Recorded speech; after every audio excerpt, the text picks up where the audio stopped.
Bonjour à tous, bienvenue pour NRTV fait sa culture. La région est riche de talents et pour vous en convaincre, plusieurs événements qui auront lieu dans la région. La Journée des Arts ce samedi 9 novembre ou encore l'exposition Fait voir à la galerie et ou encore la cérémonie des prix émérites artistiques nyonnais. Vous l'aurez compris, c'est notre thématique du jour. Mercredi matin, 3 personnalités locales ont été honorées par la ville de Nyon et région de Nyon avant la cérémonie officielle de remise des prix artistiques au théâtre de Grandchamp mardi 13 novembre. Les autorités nous ont expliqué leur choix en conférence de presse. Jessica Russe nous a enthousiasmés par son travail des couleurs, de l'abstraction, mais de la figuration. Elle était parmi plus d'une vingtaine de dossiers de tout type d'art, art visuel, plastique, musique, art vivant. Son dossier, il y a eu vraiment beaucoup de discussions, mais son dossier nous a convaincus. Pour la petite histoire, on sort d'une longue série de récompenses Ville de Nyon avec des arts plastiques ou arts visuels. On s'était dit que peut-être on pouvait aller dans une autre catégorie, mais voilà, c'est enthousiasmant ce qu'elle fait. Une évidence en tout cas du côté de la région de Nyon, c'est Daniel Roelli, musicien jazz. Là aussi, je crois que c'était un coup de cœur. Oui, tout à fait. Évidemment, en termes de musique, il y a énormément de dossiers aussi, une quinzaine de dossiers. Et peut-être ce qui a fait que le nom de Daniel Roelli est assez rapidement sorti, c'est une musique originale, c'est une musique jazz avec des origines très diverses. Et les différents intervenants autour de la table, dont certains sont des gens très pointus dans le domaine de la musique, ont tous relevé l'excellence de son travail et la pertinence de ses compositions. Une distinction et surtout un prix de 10 000 francs pour ces deux artistes. Et du côté du mérite artistique, là c'est un personnage, c'est comme ça que vous l'avez cité, Pierre-Henri Jacot, un galeriste nyonnais d'origine qui s'est établi ensuite à Genève. Là aussi ce mérite et là son importance. Scopia a 30 ans. Scopia maintenant est à Genève, dans le quartier des Bains. C'est une galerie majeure à Genève, voire même en Suisse. Jaco et sa galerie Scopia existent à Art Basel, à Art Genève, qui sont des rendez-vous absolument exceptionnels dans le monde des arts plastiques au niveau mondial. Donc ça nous tenait à cœur de récompenser en fait cette passion, cette loyauté envers les artistes, ce travail de fond et de qualité pour plein d'artistes. Pourquoi est-ce que ces prix émérites de la ville de Nyon et de la région de Nyon sont-ils toujours importants aujourd'hui ? D'abord, ils mettent en avant le travail des artistes. L'objectif, c'est évidemment d'aider des artistes en devenir par un montant substantiel qui leur permet, on l'a vu tout à l'heure lors de la conférence de presse, de pouvoir acheter du matériel, de pouvoir avancer dans certains projets artistiques importants pour eux. Donc ça, c'est une première évidence. Deuxième évidence pour les institutions, c'est aussi une mise en avant du travail qu'on fait. Finalement, cet argent public, il sert à bon escient pour notre jeunesse. Donc il y a la publicité pour les jeunes musiciens, mais il y a aussi une forme de présentation de ce que les autorités font avec l'argent public et ça met en avant notre travail. Un prix aux côtés de la ville de Nyon. Aujourd'hui, est-ce que vous sentez peut-être du côté de région de Nyon une pression, sachant que du côté de Nyon, il y a aussi des coupes budgétaires au niveau culturel. Est-ce que ce prix de la région de Nyon, il a aujourd'hui d'autant plus son importance ? Oui, c'est extrêmement pour nous, important pour nous, c'est extrêmement important pour la visibilité de la région. C'est vrai qu'il y a des coupes partout, il faut le dire. Il y a aussi des coupes importantes dans le budget de la culture de la région de Nyon. Ma foi, voilà, on doit faire avec les moyens qu'on a. C'est malheureusement à regret le lot de beaucoup d'institutions de l'Ouest vaudois. Alors qu'a priori on devrait avoir les moyens de notre politique.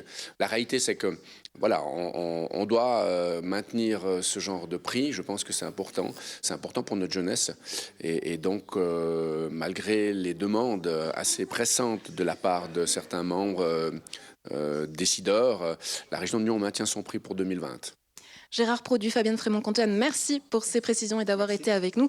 Quant à vous, sachez que mercredi 13 novembre au théâtre de Grandchamp à Gland aura lieu la cérémonie de remise des prix artistiques. Et on a la chance d'avoir avec nous sur le plateau le lauréat du prix artistique de la région de Nyon 2019, Daniel Roelli. Bonjour. Bonjour. Lorsque vous avez appris justement à être lauréat de ce prix, déjà, comment est-ce que vous l'avez appris? On vous appelle, on vous dit? On m'a Comment ça appelé. se passe? Ouais. Oui, on m'a appelé. J'étais chez moi à Arzier d'ailleurs. Je n'étais pas à Bâle parce que j'étudie aussi. Enfin, je suis en master, en deuxième année de master à Bâle. Donc j'étais à Arzier et puis j'ai reçu cet appel. Et c'était quand même la grande surprise. Ouais. J'avais Grande aucune... surprise parce que je crois que c'est un dossier que vous avez préparé un peu à la dernière minute, c'est ça? Oui, Ouais. vos renseignements sont corrects. Oui, Mon oui, petit doigt non, qui c'est me l'a vrai. dit. Oui, il est de bonne source. Alors, j'ai été encouragé par, instamment par mon frère qui me disait toujours, ah, mais envoie. Puis c'est vrai que c'était quand même une année assez, je dirais, assez significative pour moi, en rapport avec ce prix, parce que j'avais fait justement particulièrement de choses en rapport avec la région de Nyon. Et donc ça, en plus, je venais de décrocher un travail en septembre, un poste à l'EMN, à l'école de musique de Nyon. On m'avait contacté juste avant et alors j'ai eu le plaisir de décrocher ce job et j'ai pu commencer à enseigner. Bon, évidemment, c'est un grand plaisir. En plus, j'ai de nombreux élèves. Donc non seulement j'avais ça qui me faisait avoir une activité professionnelle à Nyon, mais en plus on venait d'effectuer une tournée dans les églises, enfin dans des temples et églises, sans qu'il y ait de fondement religieux à notre projet, mais c'était surtout une recherche acoustique des temples avec Montagne Trio. Et on avait fait ça dans toute la Romandie. On avait demandé le soutien à la ville de Nyon et qui m'avait proposé de concourir en fait à ce prix. Une longue carrière de musique, j'ai envie de dire, puisque vous commencez à 7 ans avec des cours au COV, Conservatoire de l'Ouest Vaudois à Nyon, à 7 ans. Aujourd'hui, comment est-ce que vous définissez votre musique? Parce que voilà, il y a cet apprentissage qui est peut-être théorique, on a parfois envie de s'en affranchir. Comment est-ce que vous définissez votre musique? Alors bon, c'est aussi, je dirais que c'est quand même un travail de recherche, surtout au temps proche des études. En tout cas, j'arrive vraiment à avoir une sorte de jeu d'influence dans lequel j'essaye de voir, j'essaye de prendre, un peu comme si j'allais faire du shopping, j'essaye de prendre vraiment ce qui me plaît. En plus, on Qui a sont la vos chance... magasins préférés alors, vos artistes préférés, chez qui vous prenez source justement? Alors les magasins, je dois dire que le magasin suisse, généralement, le magasin suisse est vraiment super riche. Il y a tellement d'artistes incroyables. Entre Colin Vallon, Yannick Delez aussi qui joue pas si souvent que ça, mais croyez-moi, c'est exceptionnel quand il joue, qui enseigne à l'EJMA de Lausanne, où j'ai eu l'occasion d'étudier.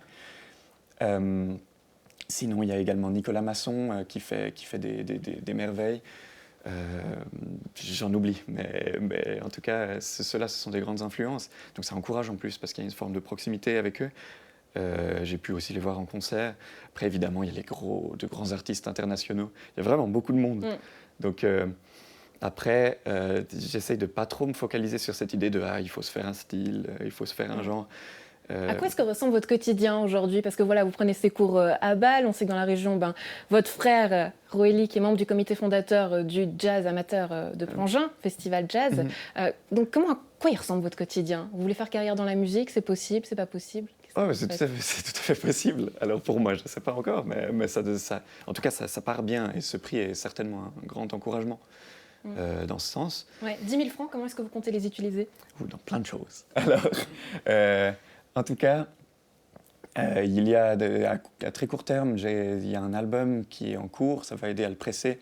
Ce sera un vinyle, parce que, déjà un vinyle, c'est cool, mais il y aura un code de téléchargement, parce que maintenant, c'est terriblement important de pouvoir le diffuser sur les plateformes. Ouais. Mais important de garder cet objet, comme crucial. vous l'avez fait d'ailleurs avec Montagne Trio, Entre les murs. Ouais, l'objet est important.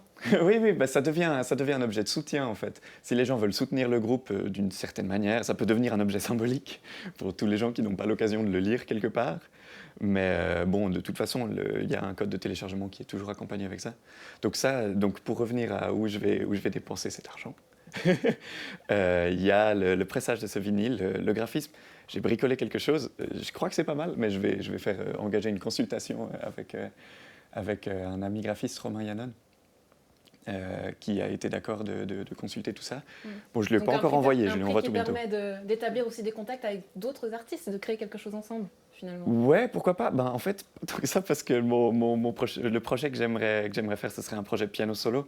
C'est un projet, peut-être une partie du projet qui serait plutôt traditionnelle, vraiment juste avec un piano tranquille. Et une autre partie qui serait avec peut-être un duo avec un accordeur. J'avais imaginé faire ça pour jouer sur un piano préparé, mais à mon insu, enfin, sans que je sache comment le piano est préparé. Pour laisser un peu une part d'improvisation. Une grosse part, mais on va avoir surtout de surprises, parce que parfois, peut-être la surprise manque, mais non, enfin, elle est toujours là, même si on sait quelle note on va jouer, comment elle sonne, enfin, on est toujours un peu surpris de comment elle éclot, en tout cas, il me semble, ne serait-ce qu'avec le contexte. Donc il y a ce projet-là. Est-ce qu'on pourra vous entendre prochainement, je ne sais pas, dans la région ou ailleurs? Oui, alors le 18 décembre, dans le cadre de la programmation de l'usine à gaz, on aura un concert avec Aurélie Emery. En fait, c'est les suites de la tournée avec Montagne Trio. Ouais. D'ailleurs, ce serait la dernière date. Je ne sais, peut-être qu'il y en aura d'autres après. Je ne sais pas, peut-être que j'oublie quelque chose. Mais ouais, ce sera au Temple de Nyon, comme l'usine à gaz est en travaux. Ouais. Tout à fait. Donc 18 décembre au Temple de Nyon. Daniel Roelli, merci d'avoir été avec nous, lauréat du prix artistique de la région de Nyon. L'association Et la Grenette a ouvert son espace aux artistes amateurs de la région. Résultat, fait voir. Une exposition à voir jusqu'au samedi 9 novembre, date de finissage, également la journée des arts.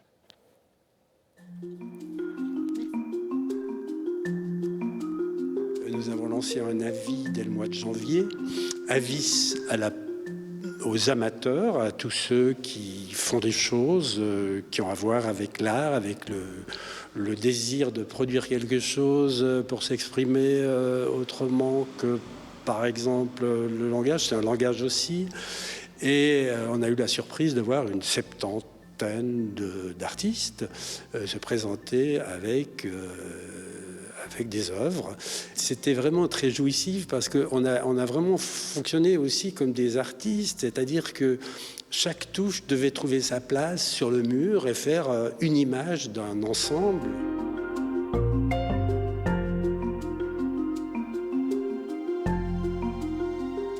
Collection de bateaux, en fait, de maquettes de bateaux, de voiliers, que j'ai réalisé avec essentiellement des matériaux de récupération, certains que j'ai trouvés donc par terre pendant des promenades sur les rives de Nyon, et d'autres matériaux que j'avais gardés chez moi.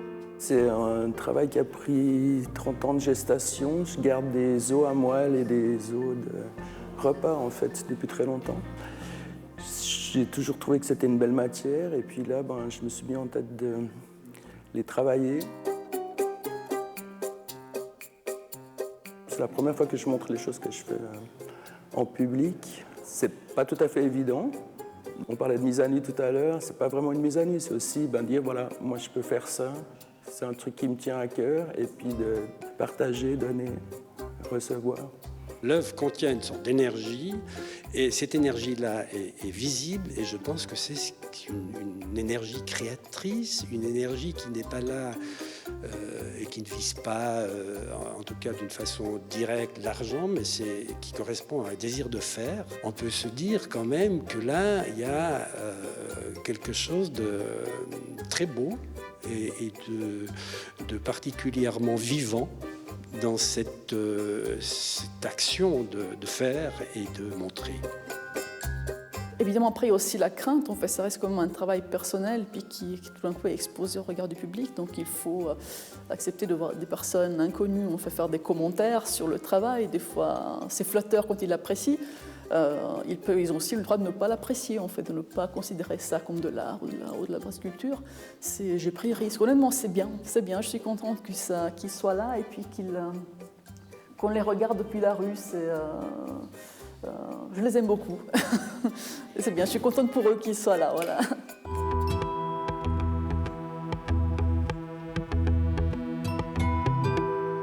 Il n'y a pas de règle pour être artiste, en fait. Il y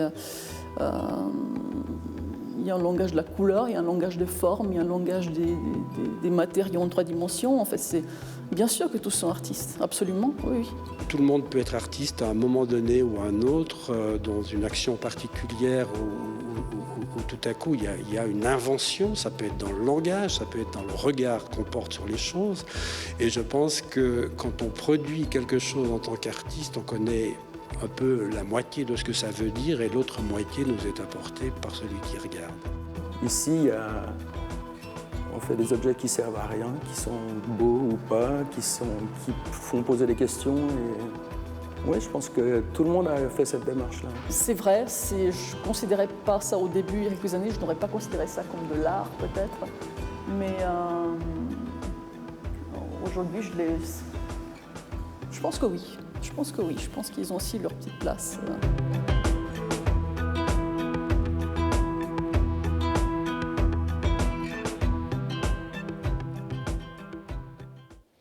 La deuxième édition de la Journée des Arts à Nyon aura lieu ce samedi 9 novembre. On en parle avec nos deux invités. Olivier Var, membre fondateur de l'association. Bonjour. Bonjour. Vous êtes accompagné de Charlotte Hebb, artiste lauréate du concours Carte Blanche. Bonjour à vous également. Bonjour.